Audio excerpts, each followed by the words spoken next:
Kamu anak Indonesia, kamu wajib tonton video ini sampai selesai. Jangan lupa like, share, and subscribe. Selamat menonton. Salam untuk kalian dimanapun kalian berada. Oke, pada kesempatan kali ini channel kami akan membahas lembaga pendidikan pertama di Indonesia. Sebelum berbicara lebih lanjut, kita pasti telah mengetahui apa itu pendidikan. Apa itu lembaga pendidikan? Pendidikan adalah sebuah sarana untuk memberikan ilmu kepada manusia, sehingga manusia itu bisa beraktivitas, bisa mengetahui A, B, dan C, yaitu dengan lewat pendidikan. Kita sudah sering mendengar seperti pendidikan SD, yaitu sekolah dasar, dan SMP, sekolah menengah, dan SMA atau SMK sebagai sekolah menengah ke atas. Sebelum itu, ada sebuah lembaga pendidikan yang pertama di Indonesia, dan para sejarawan pun mengakui atas kebenarannya. Seiring berkembangnya zaman, dengan pesatnya kemajuan teknologi, mayoritas orang tua lebih memilih untuk memasukkan anaknya kepada lembaga pendidikan umum yang hanya mengajarkan tentang teknologi dan pengetahuan-pengetahuan yang biasa, sehingga si anak pun berkelakuan moral yang tidak baik, seperti ada antara pelajar tawuran, bahkan meminum minuman narkotika, atau sampai melakukan pertumpahan darah antara pelajar. Padahal jauh sebelum mereka, ada golongan pelajar yang terpelajar yang disebut salah seorang pahlawan juga, tetapi tidak mau tertulis dalam sejarah pahlawan. Pelajar ini ikut serta-merta dalam pertempuran seperti Surabaya yang melibatkan Bung Tomo dan para pahlawan yang lain yang disebut sebagai Hari Pahlawan. Pelajar itu masuk dalam pertempuran itu. Siapakah pelajar ini? Ayo kita simak videonya. Siswa atau pelajar yang ikut perang ketika zaman dulu, atau yang termasuk juga salah satu siswa pertama di Indonesia, yaitu adalah santri dengan lembaga pendidikannya yang bernama pesantren. Mungkin di antara kalian atau di antara kita sudah mengetahui apa itu santri dan lembaga pesantren ini, tetapi kita akan mengulasnya dengan secara detail dan singkat. Pesantren itu seperti apa? Lembaga pendidikan yang tertua di Indonesia adalah pesantren. Pesantren di Indonesia sudah ada sejak tahun 1596. Salah seorang pengkaji Islam di Indonesia, Howard Federspiel, mengatakan bahwa di awal abad ke-12 pesantren menjadi pusat pendidikan di Aceh, Palembang, dan di Sulawesi. Istilah pesantren sering juga dilekatkan dengan pondok. Bisa disebut juga pondok pesantren. Pondok ini mengakar pada bahasa Arab, yakni funduk, yang artinya adalah penginapan. Sementara kata pesantren sendiri merupakan bentukan dari kata pesantrian. Adapun kata santri berasal dari bahasa Jawa yang artinya adalah murid. Disebut pondok pesantren sebab lembaga pendidikan ini memang umumnya dilengkapi dengan asrama, sehingga siswa tak sekedar belajar, tetapi tinggal dan menetap di tempat tersebut dalam kurun waktu yang tidak ditentukan. Pesantren adalah lembaga pendidikan tertua dalam sejarah pendidikan di Indonesia.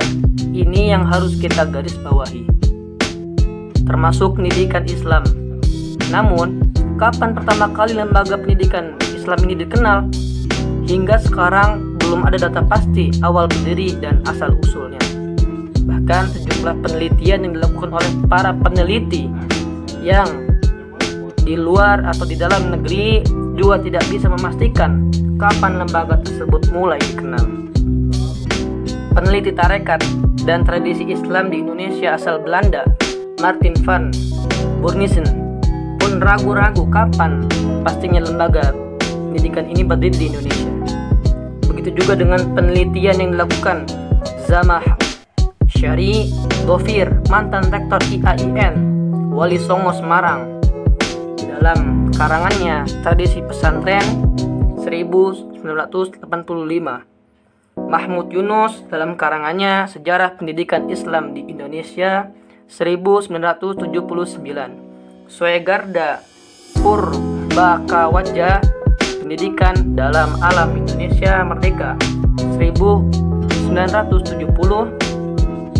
Murni Jamal, Sejarah Pendidikan Islam 1984 dan 1985, hingga Nurholis Majid almarhum dalam bukunya Bilik-Bilik Pesantren 1997 juga tidak menemukan kepastian awal pertama kali lembaga pendidikan Islam ini dikenal. Yang pasti, ketika zaman penjajahan Hindia Belanda, lembaga pendidikan pondok pesantren mulai bermunculan di masyarakat Jawa. Nah, itulah santri yang kami ketahui menurut channel kami. Sebelumnya juga muncul berbagai klaim pesantren yang pertama kali didirikan. Misalnya, ada yang menyebutkan pesantren berdiri sejak abad ke-16 atau seiring dengan masuknya Islam di Banten. Namun, pendidikan ini juga diragukan kebenarannya. Begitu juga dengan tokoh Jayang Resmi yang hidup sezaman dengan Sultan Agung Mataram pada paruh abad ke-17, yang konon mempunyai lembaga pendidikan bernama pesantren. Dan ada pula yang menyebutkan bahwa founding fathernya pesantren di Indonesia adalah Sunan Ampel dengan pesantren Ampel Dentanya di Surabaya. Di pesantren umumnya, para santri tinggal di asrama-asrama, dan saat belajar, mereka akan mendatangi tempat tinggal kiai atau pimpinan mereka di masjid, di musola maupun di surau. Para santri ini mengaji kepada kiai, baik baca Quran, hadis, kitab fikih, tasawuf, hingga tafsir bahasa Arab seperti nahwu, shorof, balaghah, dan mantik. Para santri ada yang tinggal di asrama umumnya berasal dari luar daerah, dan ada pula yang tetap tinggal bersama orang tuanya, yaitu santri yang disebut dengan santri kalong. Bukan kalong yang ada di pohon ya. Mungkin itu kesimpulan yang dapat saya sampaikan. Dan kami merangkum salah satu pondok tertua di Indonesia. Yang pertama yaitu adalah pimpinannya Sayyid Sulaiman 1745 dengan pondok pesantren Pondok Sidogiri Kraton Pasuruan Jawa Timur. Yang kedua, Kiai Haji Muqayyim 1750 dengan pondok pesantren Ponpes Buntet, Desa Mertapada Kulon, Cirebon, Jawa Barat. Nomor 3, Kiai Jumsari dengan lembaga pondok pesantrennya Pondok Pesantren Jamsaren, Serengan, Surakarta, Jawa Tengah. Nomor 4, Kiai Haji Hasan Munadi 1785 dengan lembaga pondok pesantrennya Pondok Pesantren Miftahul Huda. Yang nomor kelima, Kiai Isbat bin Ishaq 1787 dengan lembaga pondok pesantrennya Ponpes Darul Ulum Banyu Anyar.